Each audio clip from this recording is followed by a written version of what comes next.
Morning, everyone. You're welcome to this week's edition of Manuscript Writing. Thanks for your goodwill and the good messages, the great feedbacks from a few of you who have shared how this manuscript writing workshops have made a difference. I wish everyone a wonderful 2024, and I hope for you have set out agendas for your 2024. Usually when you set agendas, it starts to pace you. Many times this new agenda is in the form of New Year resolutions. While it might be outdated, believe me, it matters. Set goals for yourself. It allows you to strive for something. Once you do not set goals for yourself, you don't strive, and every other thing comes by accident. But by setting goals, you strive, and then at the end of the year, you're able to look back and measure what you have achieved. That also enables you to set pace for the next year. I hope for the year 2024, one of the agendas you would set is the number of manuscripts you plan to write. If you are in the academia, that means you are in the university, the right goal should be writing about 3 manuscripts a year. Having a goal of 3 manuscripts a year is good enough. This should be the limit.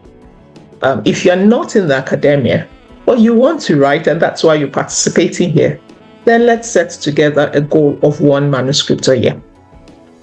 Thanks once again for being part of this. And we will, first of all, as highlighted in our agenda that we shared, go through, this was the schedule for the 12 weeks manuscript writing clinic, which we set for ourselves in October. We had given an overview. We've done what is research. We've gone through introduction.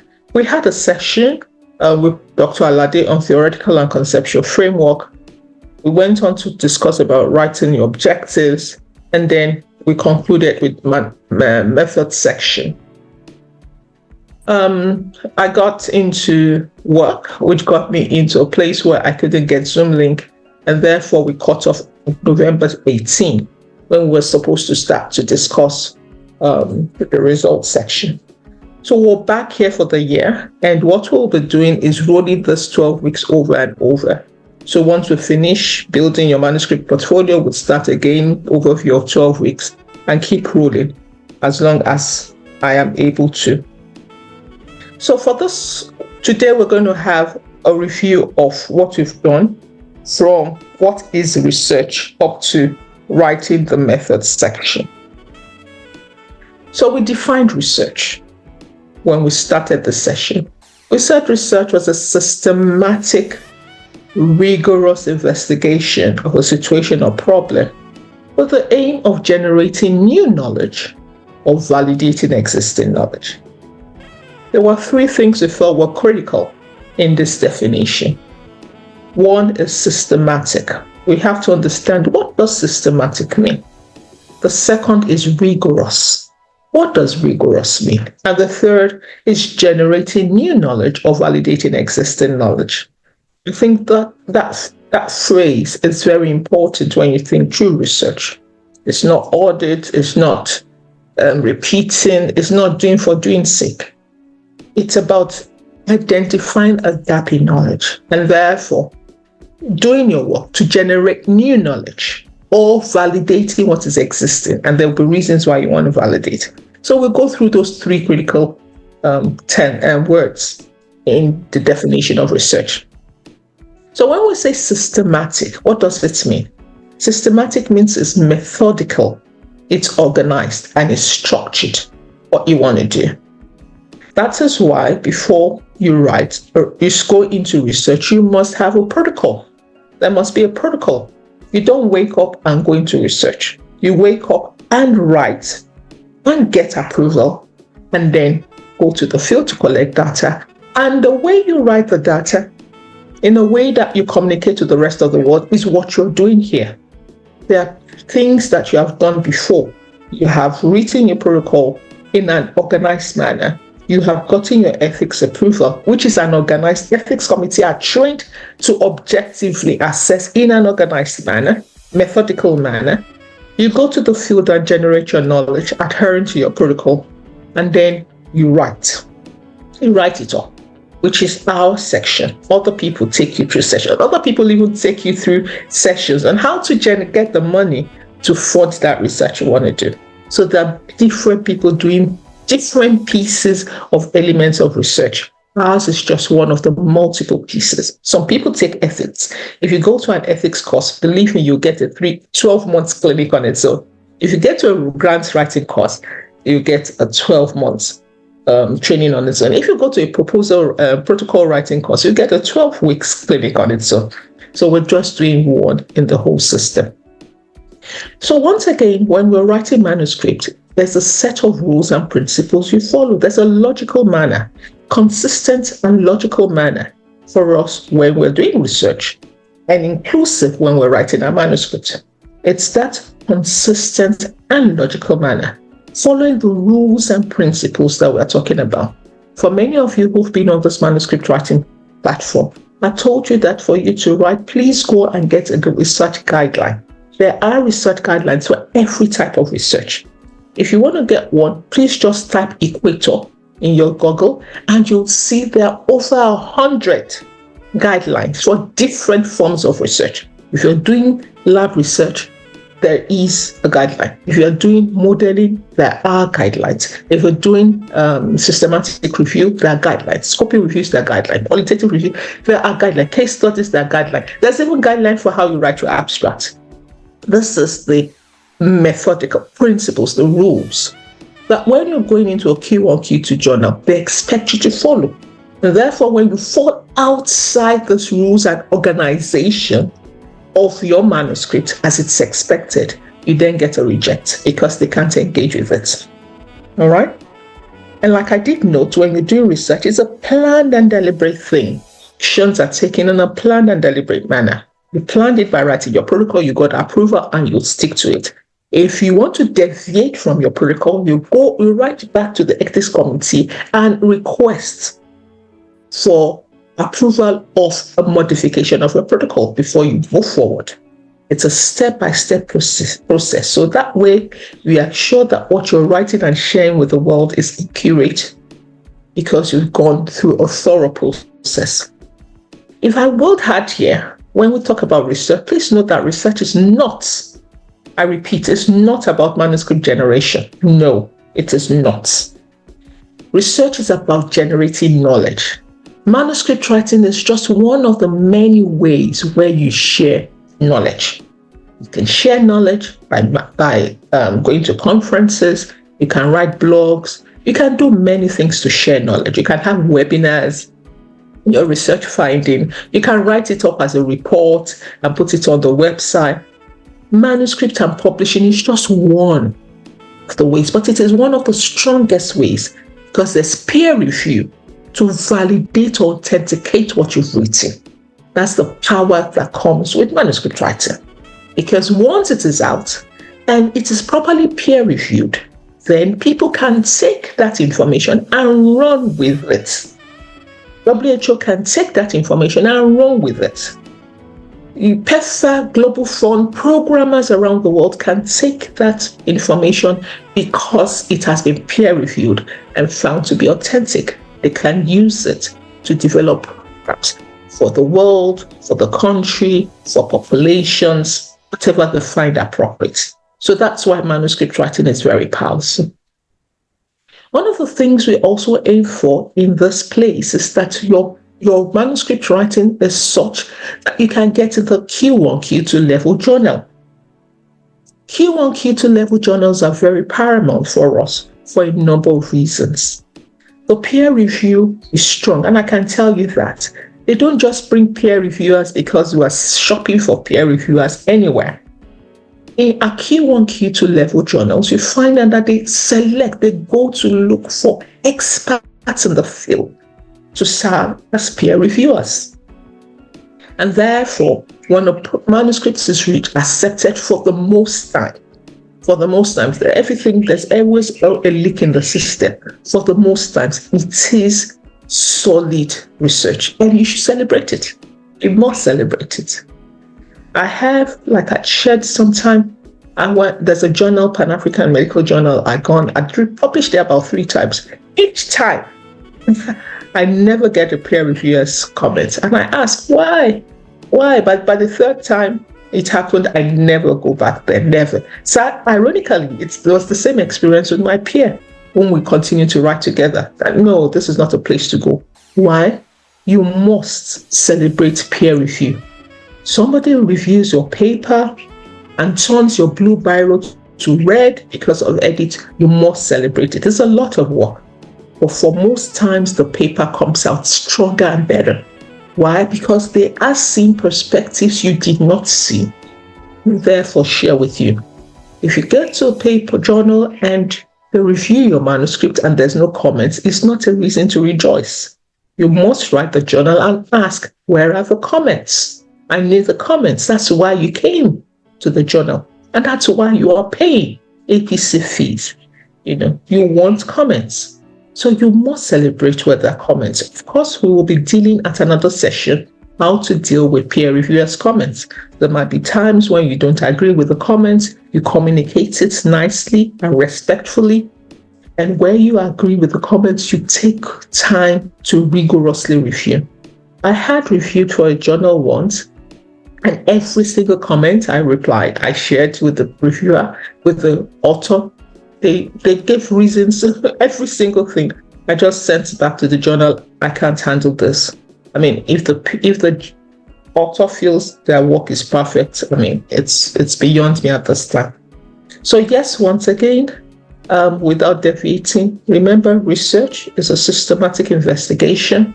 There are processes to it, there are rules, and that's why I talked about rules about getting your ethics approval, rules about what you do in the field, rules and procedures about how you write, which is where we are, and there are rules about publication and responding. We'll talk about that. Okay, and once again, this is necessary because we want accurate information there. We want what is published to be true and factual. And I can tell you stories of false information that had gone out there from pharmaceuticals, from people who publish lies, and it has affected the lives of people and the medical development field, and patients have negatively been impacted. I can give you examples. So once again, your research is not about publishing an amassing number of papers because of publication. That's a secondary outcome. It is about addressing a gap in knowledge, of validating existing knowledge because of time changes, things have changed, lifestyles have changed. You want to validate old knowledge and make it relevant. Rigorous investigation is the second critical word when we look at the definition of research. Let me go back once again, especially for those that just joined. We said research is defined as a systematic, rigorous investigation of a situation or problem so as to generate new knowledge or validate existing one. We have spent time explaining the piece on systematic. The second important word there or phrase there is rigorous investigation. The third is about generating new knowledge or validating existing ones. The 3 must happen for you to have said you have done research. We have gone through systematic. The next is about rigorous investigation. And what rigorous investigation means is that you as a researcher are committed to excellence, precision, and intellectual integrity. You're not going around shopping for p-value or writing false results just to put p-value that you never found when you did your statistical significance. I remember very recently, I think last week, somebody was talking about a resident who went for Part 2 exams, and the examiners picked it. If you're very familiar with research, you know what is, you see things and you know what data is false or fake. And they told him the data was fake. He came back to his examiners. They were really surprised. For one, a senior person said, ask him to send his data to you. Till today, he has not been able to send the data to them. So they knew that he must have gone to tamper with the original data to generate a result that was not true. So it's not about you getting p-value so that you can publish or say something that you want to say. No, you must be disciplined enough when you're doing rigorous investigation to commit yourself to precision and intellectual integrity. Write results as they are. It's not about you, it's about the world. so that your results also, you commit yourself to obtaining results in a reliable, credible way. You generate the evidence by evidence. You commit yourself to thorough, careful, methodical examination of whatever the issue is, the problem is, or the situation. It's a discipline that you must give to yourself. You do not support shortcuts. You do not support, half measures. The result is exactly as it is, and you walk through it, building on it. It implies a high level of precision. It implies giving attention to details. It means that whatever protocol you have has been approved by the ethics committee after rigorous scientific review and ethical review, you adhere to that established protocol because they have given a pass mark to the procedures and the standards that has been written in that protocol. Thirdly, we talked about generating new knowledge or validating old ones. Here we're looking at process that uncovers or creates information that adds to an understanding of the world. And therefore, when you write your research protocol, in your manuscript also, you would see this come forward. You must show clearly what is the social value of your research. I repeat, what is the social value of your research? Within the context of generating new knowledge or validating old ones also, we always talk and use the word equipoise. I repeat, equipoise. Equipoise is EQUIPOISE. Equipoise. Please check it. And repeat after me. Equipoise. Repeat, equipoise. Equipoise. Equipoise says that there is truly a gap in knowledge. Your research is truly addressing a gap in knowledge. That means we truly do not know what you are searching for by your investigation. It's either that we truly don't know if the knowledge that you generated in 2020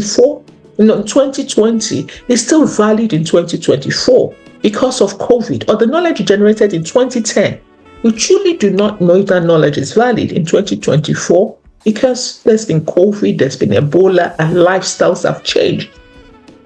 We truly do not know. So that's a gap in knowledge. We do not know if the knowledge that you have generated amongst old people is valid for adolescents. We truly do not know if the dose regimen for this whatever is truly valid for children who are 1 to 5 years old. Equipoise says there is truly a gap in knowledge. And therefore, the only reason why you do your research is putting forth a justification to show that there is gap in knowledge. And what you want to do is adding social value, as social value. And when I give this example, I say, look, you are the daughter or the son of Bill Gates. You have limitless money, but there's money is always finite. And because of that, you want to look at the amino acid sequence in the second leg on the right side of a cockroach. Of what social value is that? That same money and the time can be used to address a research question that will improve the life of people. So generate new knowledge or validate old ones. It is a fundamental aspect of scientific and academic research, and it's about creativity that drives innovation and progress in every single field, whether you're in sciences, arts, humanities, social science, lab science, epidemiology. This matters, generating new knowledge. In summary, we said that research is a systematic inquiry. It's an objective exploration because we have rules governing and procedures governing how you generate new knowledge or validate existing one. It's based on empirical formulas and there's a critical thinking element to it. We would have a seminar on the 17th of January where Professor Fatusi will be taking us through critical thinking and research. Many people are born and are able to do critical thinking, but believe me, every single human being has the ability to do critical thinking. you can train yourself to do critical thinking. And that's one of the things we'll be going through on that seminar, January 17th, 4 to 5 p.m. Research has a structured method and it's authenticated method. We'll see that. And you have to go through peer review. Everything has to be documented. That's why you must have a protocol. Ethics must be considered. That's why it goes through ethical review. And it's this process that you iterate over and over. Next, when you start to write your manuscript, you must have an introduction. And your introduction achieves 3 basic things. It highlights what the issue is that needs attention, the issues that your manuscript is giving attention to. The second thing is that there's a conceptual framework or a theoretical framework that supports the variables that are introduced into your study. Every single study, whatever it is, lab studies, social science studies, humanities studies, they are variables. There must be a justification for why you have chosen those variables. It's a conceptual framework or theoretical framework that does this. I am very aware that for many people in lab sciences, there truly are theoretical frameworks, but believe me, they're already evolving. About 10 years ago, there weren't theoretical frameworks that informed the things we do in biomedical sciences. Now, Q1 journals, Q2 journals will likely not take your manuscripts if there aren't fundamentals, a conceptual theoretical framework guiding the work you do. Okay?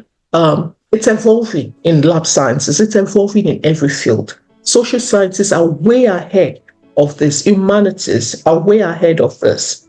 In fact, they are the ones that generate the theories, most of the theories that guide the work we do. So you have to learn it if you're going to be one step ahead of your peers in your work. And the third piece is that you must write your study objectives and hypotheses. When you are highlighting the issues, what you want to do is know what the issue is, what is known about the issue, what is not known, that is the gap in knowledge, and then what aspect of it, of what is not known, you want to study. So it's like a funnel shape. The first paragraph is talking about the issue that you want to address, highlighting what is known, the power, but what is not known and why what is not known is a gap, which is like your justification. And then you highlight the aspect of what is not known that you want to study. And it is that in highlighting that leads you to your conceptual framework, because the variables you want to study must be justified.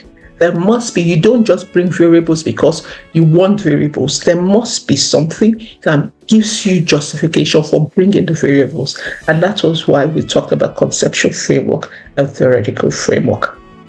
When we talked about conceptual framework and theoretical framework, we made it clear that conceptual framework are more appropriate when there is an existing knowledge and what you want to do is validate an existing knowledge. However, theoretical frameworks are more applicable when there's a gap in knowledge. There truly is a gap, there is not known, and you need something to help you inform what brings the variables into.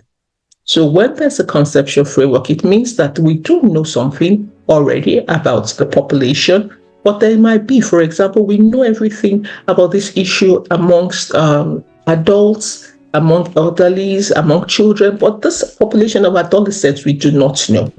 Or we have not used this method to analyze the study before. And this might bring a new perspective.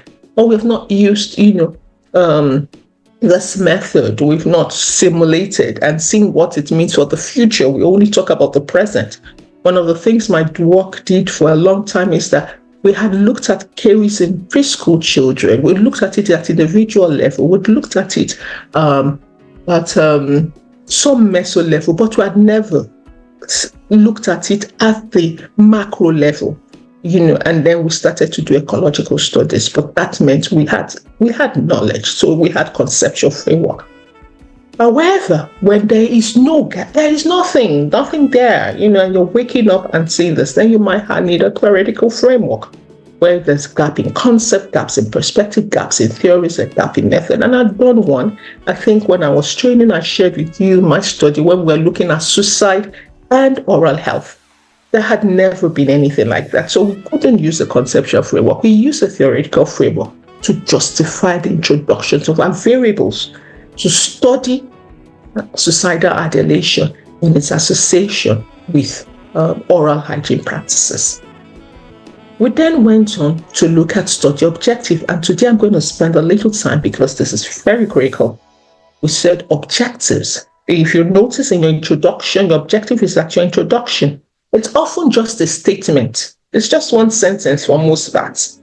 If it's very serious, there's two. But it's very critical. Your objective helps you.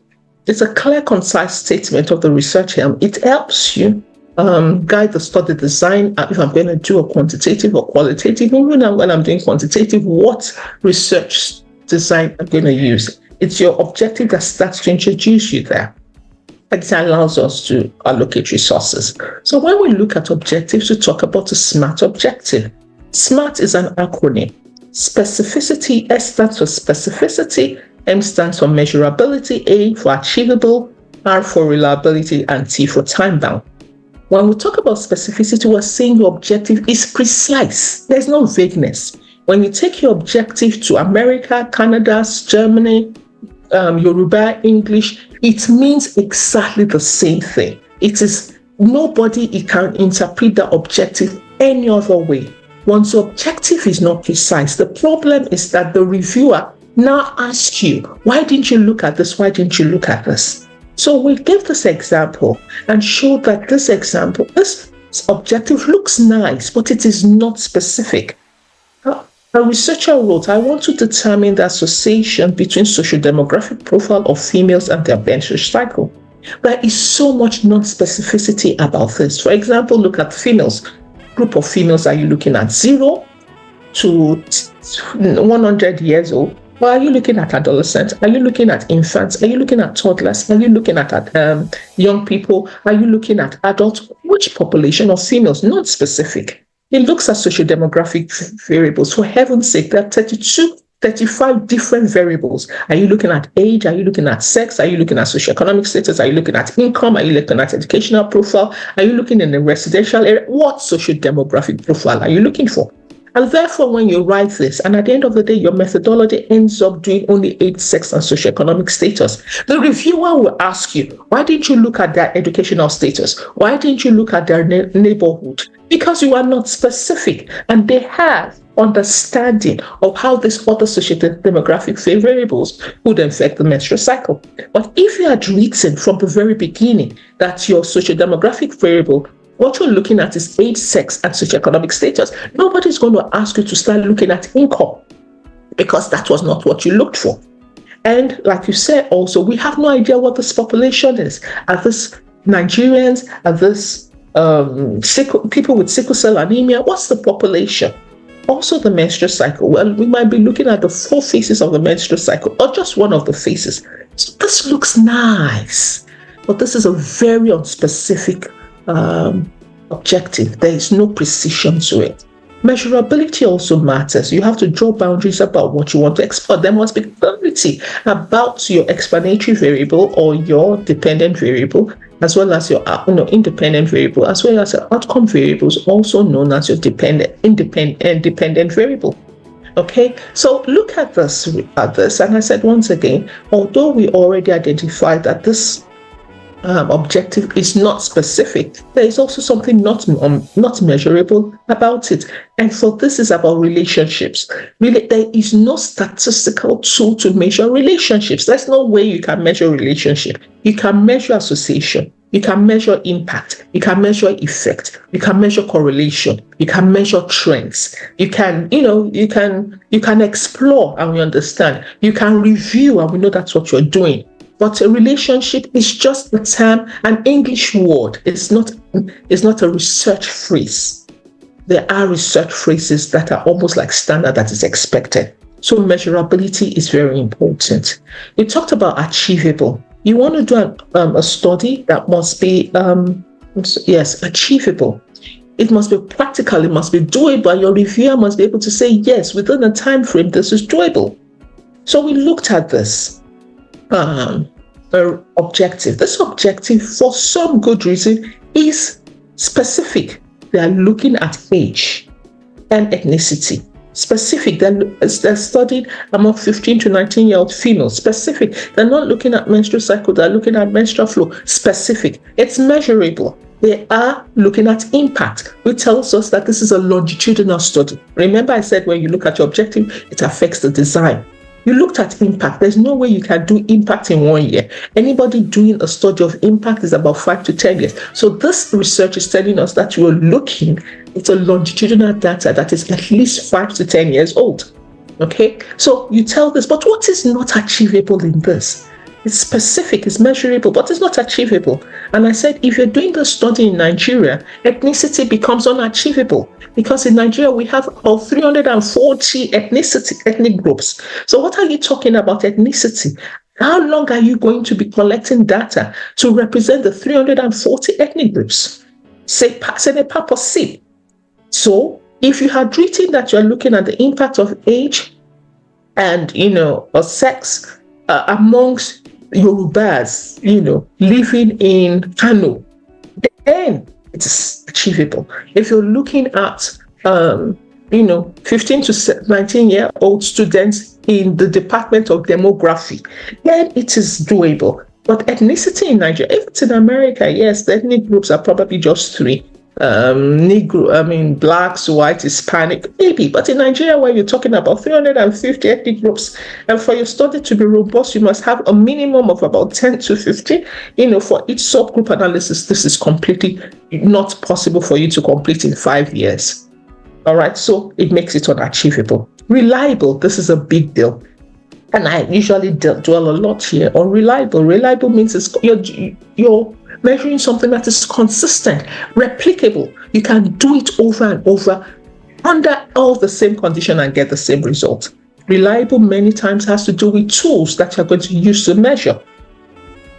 And your tools must be so that it's consistent and reliable. So if you look at this objective where this individual wants to determine the association between dress colors and mood changes of adolescent females during their menstrual periods, we definitely know what the variables are. We know this is specific, it's adolescents, it's dress colors, it's mood changes, very specific, it's measurable. They're looking at association.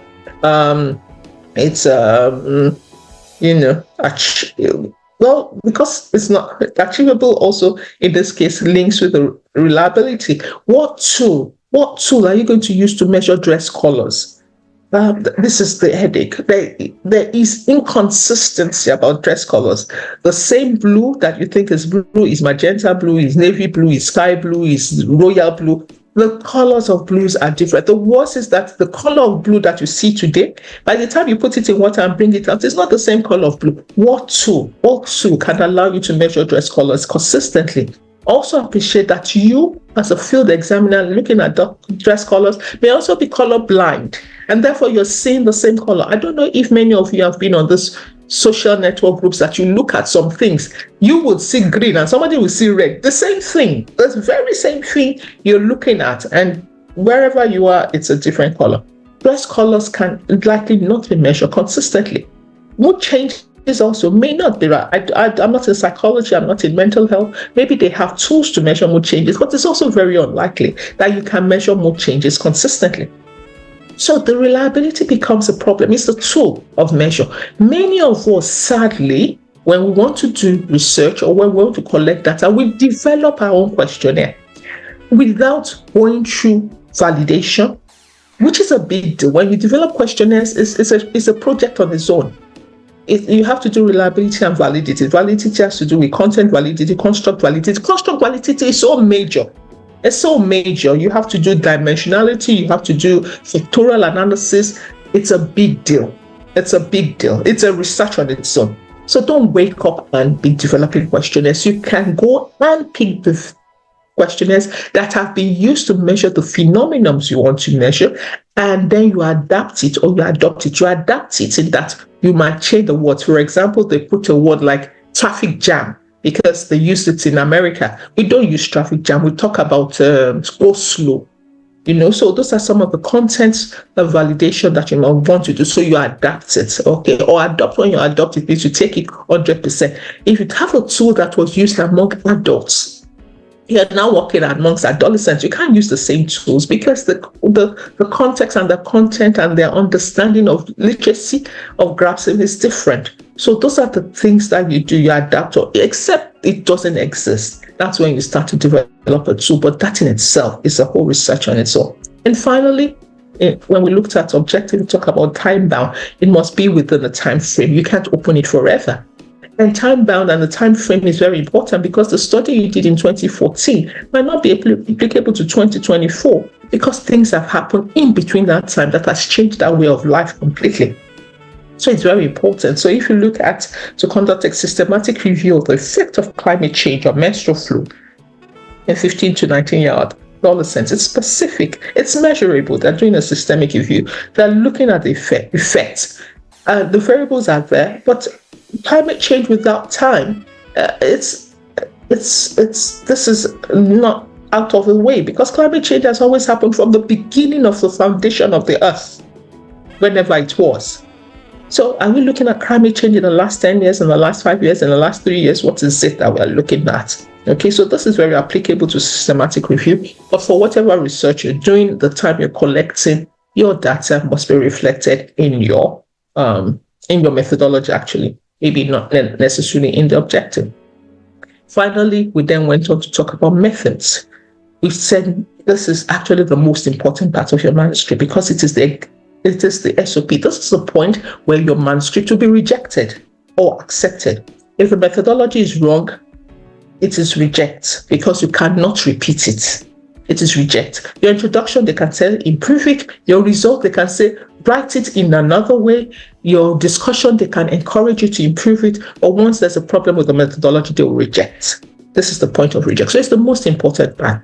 And we said if you're writing a manuscript, if you have a 5-page manuscript, give 1 page to introduction, give 3 pages to methodology.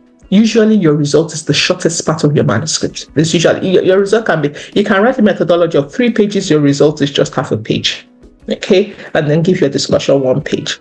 The methodology is the big deal. You must spend, it's an average study operating procedure, which means you've written a methodology that I don't need to call you to tell me what did you do. Everything, how you did it is properly written up there in a concise way. And I can repeat exactly what you've done without me getting on the call to you and say, please, what do you mean or what did you do?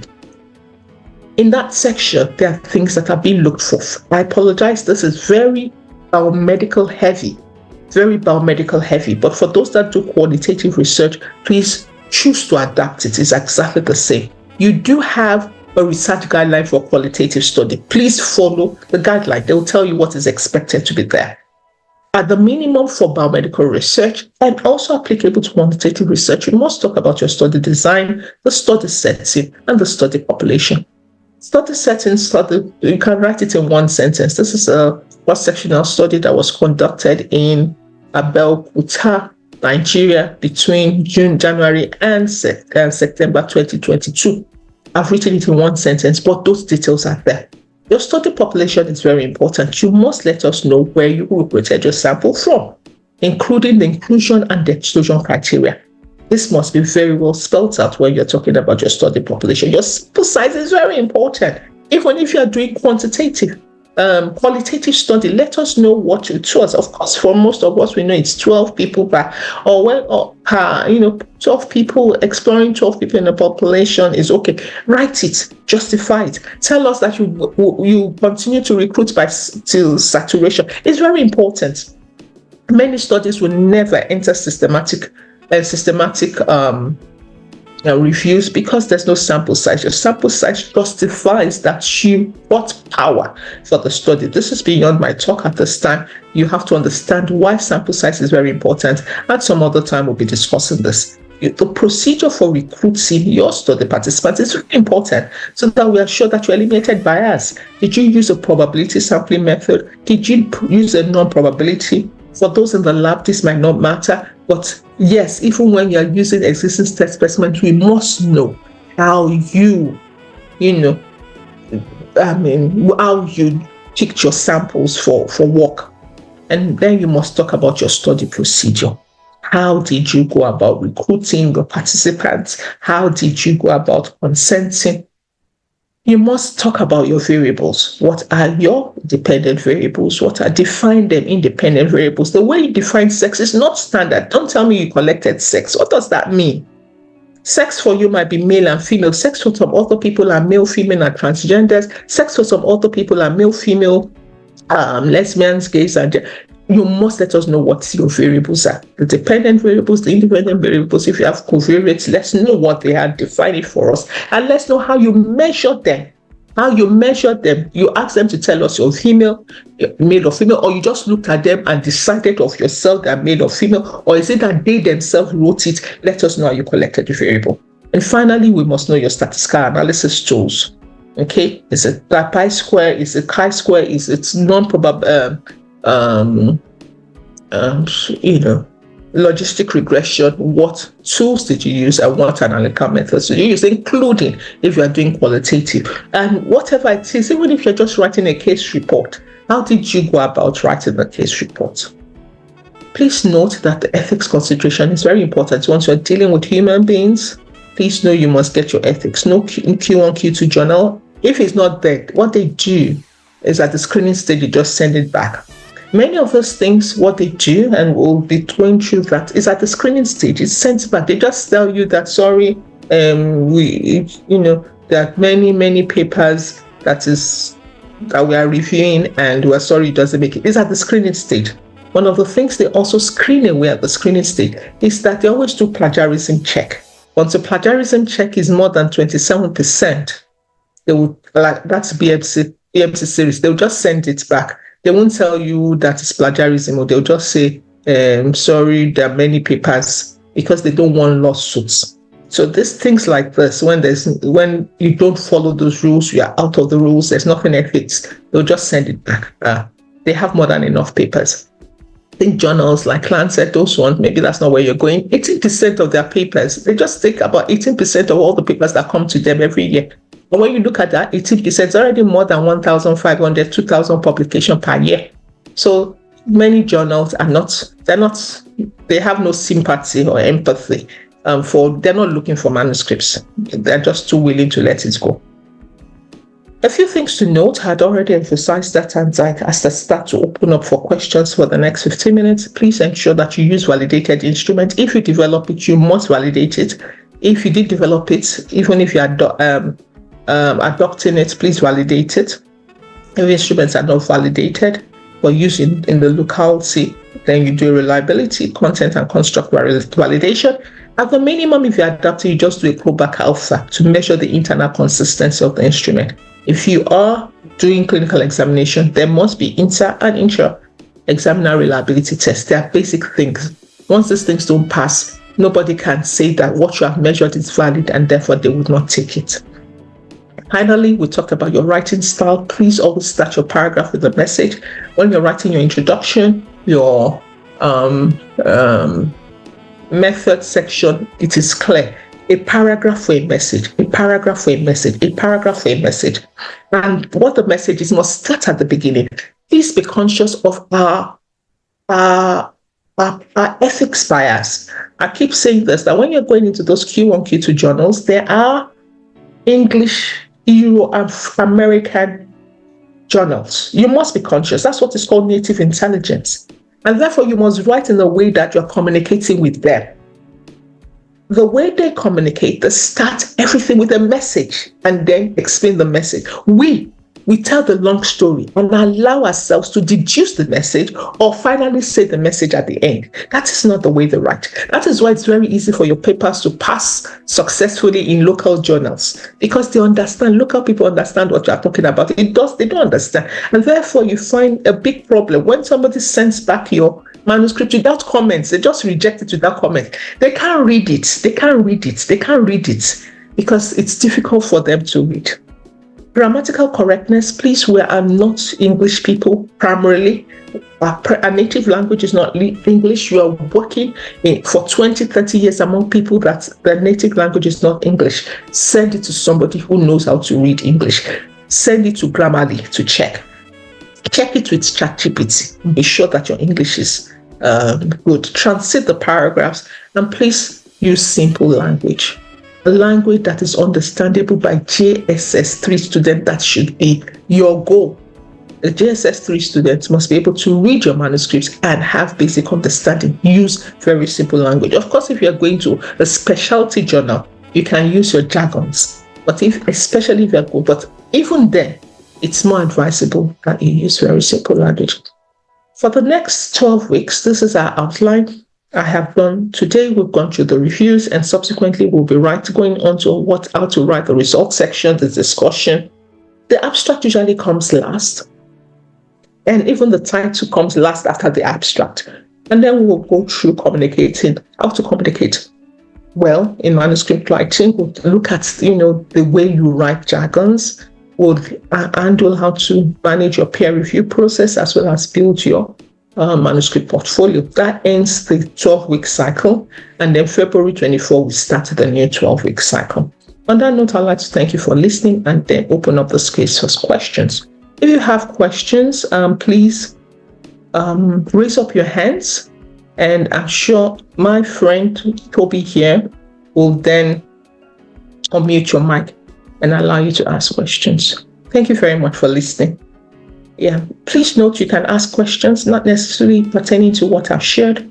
Anything with respect to manuscript writing, you are very much welcome to ask questions. Please raise your electronic hand, and then we can open up the mic for you to ask questions.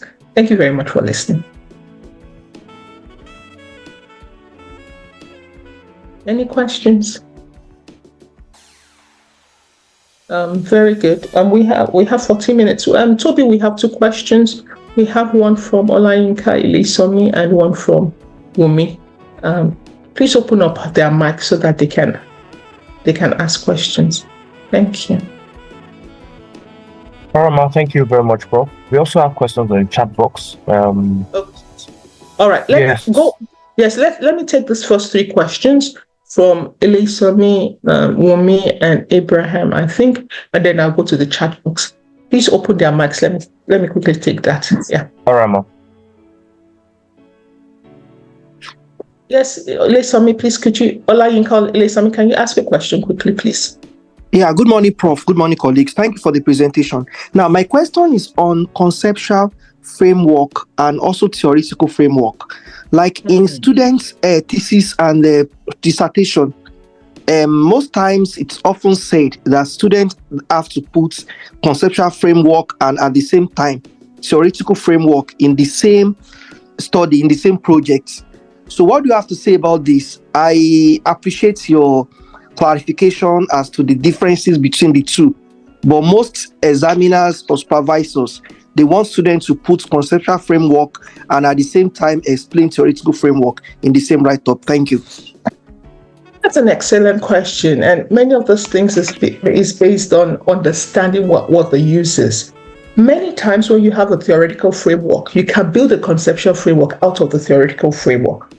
But the basic you can use, if you already have knowledge of what exists, you can write a theory. But you remember, there's a difference between writing theory and theoretical framework. There's a difference. We're talking about theoretical framework. What it means is that you might have to pull multiple theories to formulate what you want to make a case of. It's a framework. Remember, the word is framework. That's not a pole. It's a framework. When you say framework, you're bringing multiple joints together.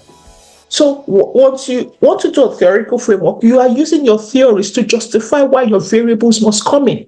And you may have to bring in multiple theories, not a single theory. And once you do that, you can many times build a conceptual framework from that. If there's something already existing and known, there's no need for a theory. It's already known. There's no theory per se. That's why, but you must explain why your variables are coming in. And that's what your conceptual framework is. What they can, however, say, which is valid, is that there might be a theory backing, because now you use a theory which informs the lens in which you are doing your work. So I might have a feminist theory to look at the association between age and sex. My conceptual framework helps me validate why age and sex matters. in looking at the association with headache or something. But your theory, I might have one theory. It's not a theoretical framework. Maybe that's what they're asking. A theory to inform what you're doing. Because I can look at age and sex through a feminist lens. I can look at age and sex through an human rights lens. I can look at age and sex through a public health lens. I can look at age and sex through, multiple lenses. That's a theory. For theoretical framework, you need it when knowledge does not exist and you're building the evidence. So I think maybe it's the words or the understanding, or it's already known, so you don't need a theoretical framework. When you know, you can use a theory to inform where you're coming from. I usually call it new wine in old skin. You're looking at the same problem, but from a different point of view. It's a theory that allows you to explain that I'm looking at it from this point of view. You will do the same research, but when you are discussing it from this point of view, and the theory can help you go that route. I hope that helps you in some ways. Thanks for asking that brilliant question. Omowumi, please unmute your mic. Thank you very much, Prof, and thank you for all what you do. Mine is more of a viewpoint, rather than a question. I'm thinking that from my experience in the research world, I noticed that our supervisors, most of the supervisors even lack the basic things that they need to teach the supervisee. So I'm thinking that, Prof, I don't know if you have it in the pipeline to gather even supervisors or mentees, as the case may be, even how to pass across this information onto these students, because there's little that you can even do in giving out this all these instructions to the students on how to do it. The lack of real supervision in putting out these key and minute details of good and standard research is lacking among academia. Thank you very much, Prof. Yeah, Wumi, I think you've raised that a very important issue. And ironically, you'll be surprised that by the time you and I, maybe I already, in another 15 years, these things we're talking is actually old. It takes people to stay on and choose to continuously be educated to get us where we are. And I'm only challenging you because as when I started, the way we do, even now in the last 10 years, the last 5 years, the way we do analysis is different. In the past, I could do it. Now, I have somebody on my research team, two actually now I've got it, Ariel and Maha. They know statistics and they're the ones evolving in statistics. I can't do that evolution as fast. So things change. However, I appreciate that one of the things we've appreciated in our own university is that it's very difficult to bring senior people and junior people in the same space and expect learning to happen for senior persons. It's difficult. So what in my own university, starting from we've already created the senior career mentorship program. And from January 9, we're launching it so that we can have focused attention on senior career people. Actually middle to senior, that's who they are, because these are the ones supervising, and we can structurally address these gaps as well as help them move on to do a lot more important things in my university. That's what we've done. And you would also acknowledge that the space is not very favorable to senior people. There's so much training and capacity building for early career researchers and very little created for senior. Maybe going forward, maybe we can help and address that. But for my university, we're starting to work on that and hope other universities would be able to emulate that. But I think you've raised a very important point. Maybe we will try on the Manuscript Writing Hub to do something special for senior people. Thank you for raising that. Abraham, let's hear your word. Let's hear you. Yeah, Prof, thanks very much for the insightful presentation. I'm actually grateful. My question is in two folds. First has to do with a conceptual framework vis-a-vis that of hypothesis, formulating your hypothesis for the study. I don't know whether some of the journals that you are presenting your manuscript, they will tell you that maybe you can go this direction in terms of your study, or you can either opt for the conceptual framework based on the topic that you are working on, or that of the hypothesis. You get your hypothesis, and then one can go in for the other. Then the other one. Okay, let me address that first, and then usually nobody guides you. No journal will tell you do either. You have to identify what is needed for your piece of work. If a conceptual framework is what is appropriately fitted, or theoretical framework. Many times when you write your theoretical framework, you can't develop as a consequence of that a conceptual framework. Or when you're doing work in an old known environment, theory is like, this is what it should be, suggesting. So there's no need for a theoretical framework for most times when you're already working in a known area. The knowledge is known, okay? Theoretical framework is guiding and saying, look, we believe this to be feasible because you put the theories together. So that's the difference, okay? But nobody tells you. No journal will tell you, go this route, go this route. They can't tell you, make sure you put a theory or a concept to guide you, but they can't tell you. You are the ones that would have to identify what is needed. The conceptual framework is appropriate for me, or a theoretical framework. All right. The second question, Abraham. The second one has to do with the duration.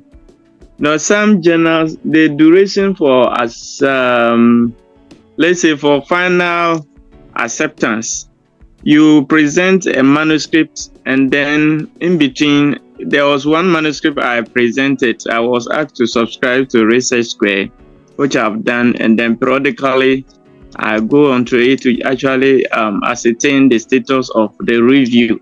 Once in a while, I send the chief editor of the journal a reminder just to know what actually is happening. But it's like at times, some of them, the time involved is they're actually taking a long period of time. Times they have to do with reviewers, and when even they have gotten the reviewers.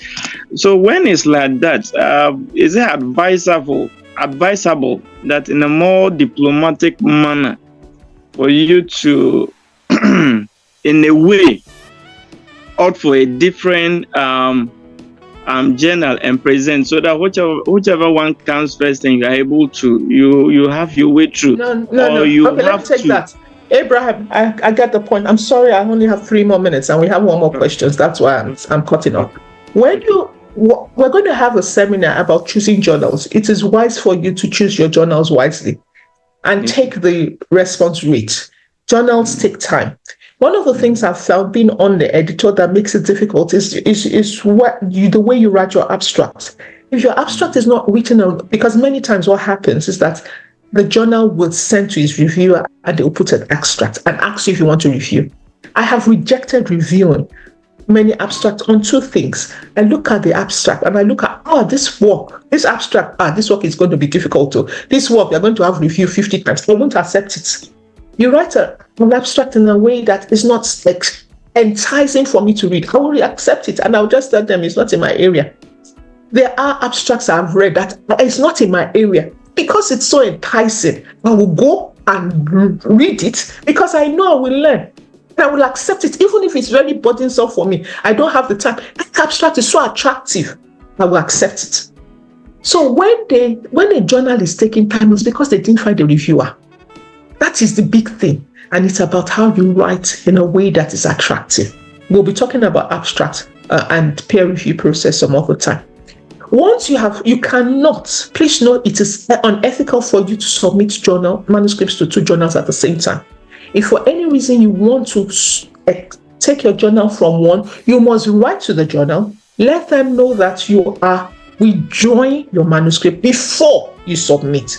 It's unethical for you to submit your manuscripts at the same time. So if they're taking time, you're not okay. I remembered with my colleague, there was one paper we were going to write. It was +1. It was our master script. They took forever.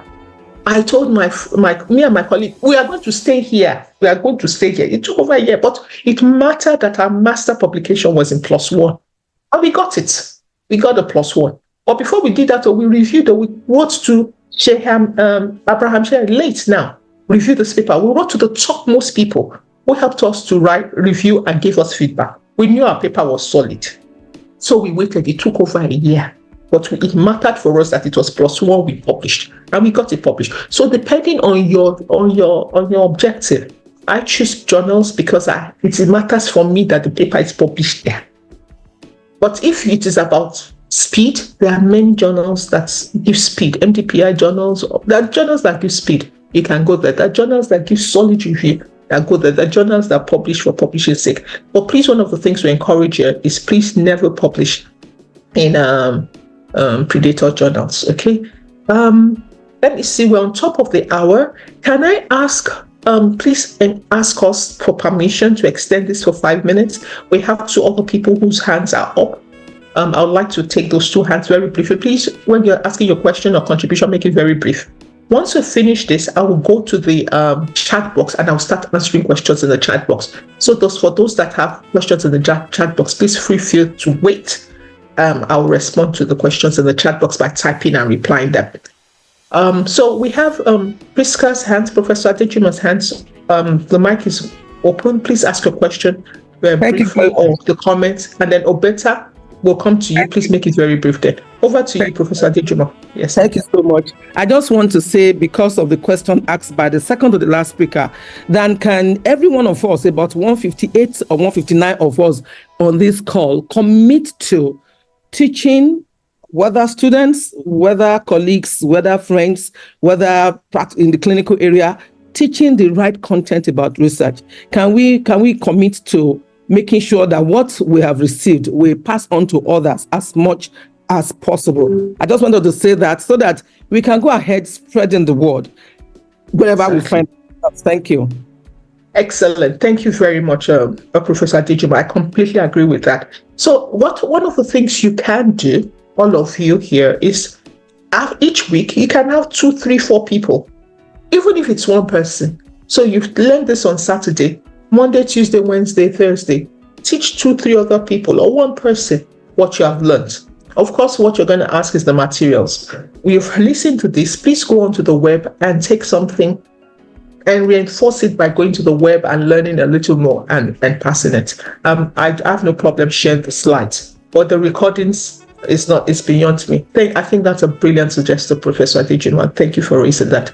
Finally, Obeta, let me have your question.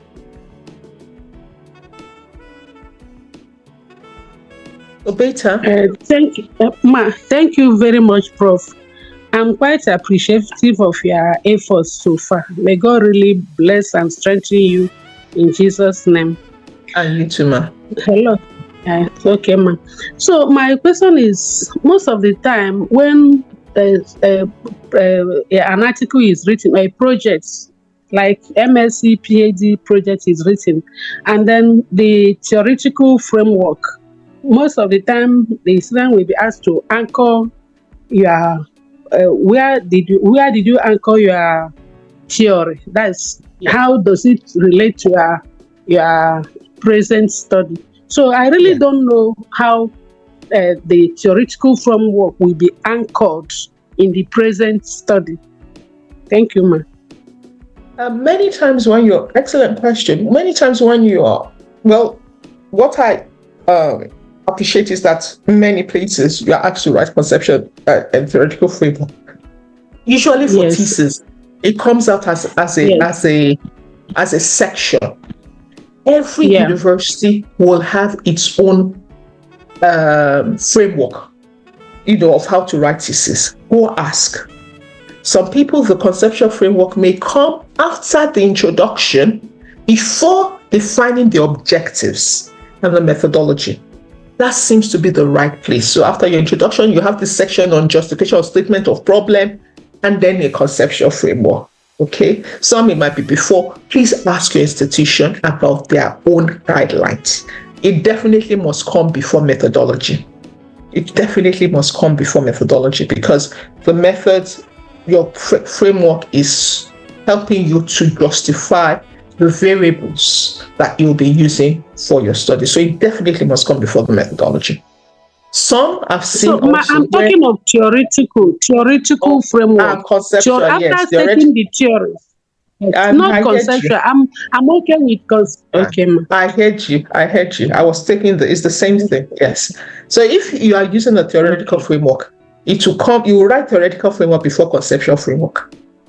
Your theoretical framework cannot come after your conceptual framework. Your theoretical, but where both of them will be written, where both conceptual framework cannot come before theoretical framework. If you are writing both, a theoretical framework is what helps you to identify the variables you are working with. The conceptual framework is showing the links between your variables. That's what it is. The conceptual framework is saying this variable is linking this way to your outcome or your dependent variable. That's what your conceptual framework is doing. The theoretical framework is helping us to know the variables that you are justifying to bring in. So theoretical framework cannot come after conceptual framework. Theoretical framework comes before conceptual framework. However, both of them will come one after the other. Usually before your objective, or usually before your methodology. Before your methodology, it comes. That I'm sure. I have also seen where they expect it to be written as the first paragraph of the methodology. So that depends on the school. That's ahead. That depends on the school. Some places they will expect it to be written as a separate chapter. Every school matters, but yes, logically reasoning, a theoretical framework comes before a conceptual framework, and it should come before your methodology. I don't know if that helps a little. I hope it does, Dr. Obita. But no time. Yes, ma'am. Yes, ma'am. I'm okay with conceptual framework, empirical review, but that theory, how to anchor it with the present study, the theoretical, whereby this theory stated, you state the theory, what you said, how should it be anchored with, because it's very much compulsory in my institution, how you anchor it with the present study. I know that for the empirical review of empirical studies, you explain the gap in which your present study is fulfilling. But for theoretical framework, anchoring it in your present study or where it's anchored is a little problematic to me, ma'am. Okay, I think I have a problem understanding what you mean by anchor. I think we're not understanding it the same way. The second thing I think you and I am having a problem with is the use of theoretical framework. There's a difference between theoretical framework and theory. I said that. You can use a theory. Theory, I'm talking of theory, man. You've been saying theoretical framework since. So if you're normally now, the features... No, it's two different things. Dr. Obeta, it's two different things. It's not the same. Okay, I've tried to explain. When you're saying theoretical framework is like a conceptual framework. You're pulling multiple theories together to justify the variables of something that has never been done before. This study is completely new. It's innovative. There hasn't been any evidence existing that I'm exploring. And therefore, I'm pulling those theories together. For my own PhD, I had to pull 4 theories together. That's a theoretical framework. I'm not using one theory. Okay, for a manuscript, I can use water. If I'm working in an area that has been done before and I'm unfolding a new element of it, I can use one theory. Okay, that's not a framework. When you say framework, you're pulling things together. You're pulling, a framework is a framework. There are joints, there are niches. Okay, so don't mix up the use. Don't mix up the use. Even when you're writing in an area where things have been done, you can anchor something on a theory, explaining that this is the lens through which I am exploring the study. That's what the theory applies. I can use a feminist theory. I can use a masculinistic theory. There are many theories. I can say this is the lens. I would usually write that in my introduction because it's the lens informing my perspective and my writing. So it comes up in the introduction because my element of my literature review will be around the theory that is driving my writing this. So all of us, 5 of us might look at the association between head and neck, but your lens all differ, and therefore the content of your literature for everybody will differ based on the theoretical lens which you're applying. If you do that, that comes in the literature review, your introduction section. If you are writing a manuscript, it's the introduction. If you're writing all your theories, like I said, I don't do theories and manuscript. I focus on manuscript writing. It is in the introduction. It is in your literature review. It comes very early, Yes. and that drives the whole content of your literature review.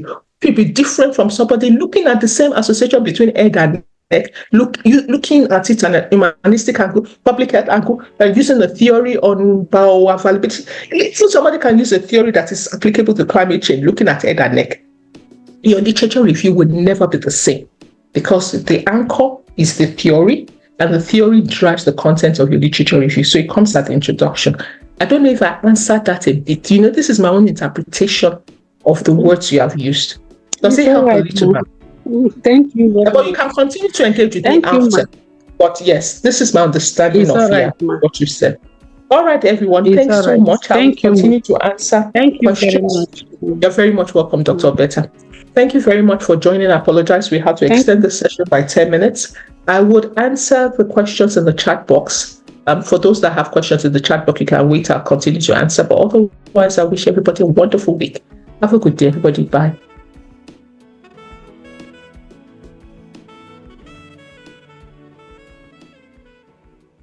For being here.